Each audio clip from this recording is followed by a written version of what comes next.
Guys, Lakshmi Chowdhury মনীষ ব্লগে সবাইকে স্বাগত। কালকে জামাই ষষ্ঠী, আর সব থেকে বড় কথা কালকে আমার ছেলের পুজো দেবো, যেটাকে বলে ষষ্ঠী পুজো। আমার ছেলের হয়নি, ও ছোটবেলায় করা হয়ে ওঠেনি, প্রবলেম ছিল বলে। তো কালকে আমার ছেলের পুজোটা দেবো। তো এখন ব্রাহ্মণের সাথে কথা বলতে যাব, কি কি লাগবে, ফদ্দ এগুলো আছে, অনেক ব্যাপার আছে, সেইগুলো নেবো, নিয়ে বাজার করব, তারপর আমি বাড়ি আসবো।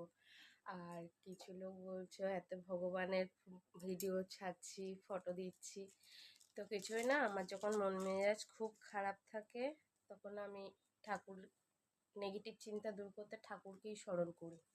ঠাকুরই সব। ভালো দিকও দেখবে, খারাপ দিকও সে দেখবে।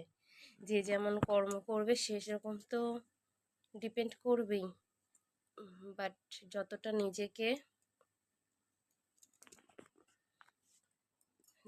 নিজেকে নেগেটিভ থেকে দূরে রাখা যায় ততটাই ভালো। নেগেটিভ চিন্তা হলে মানুষের মাথায় অনেক আজে বাজে জিনিসই ঘোরে। তো সেই জন্য ভগবানের গান শোনা, ভগবানের ফটো দিচ্ছি এবং ভগবানের কথা শোনা, এগুলো হচ্ছে খুব ভালো জিনিস, নেগেটিভ চিন্তা থেকে দূরে রাখে। এবার কোথাও ঘুরতে যাওয়া, এগুলো খুবই ভালো, মনটা ডাইভার্ট হয়ে যায়। চলো, টাটা, বাই বাই, সবাই ভালো থাকবে।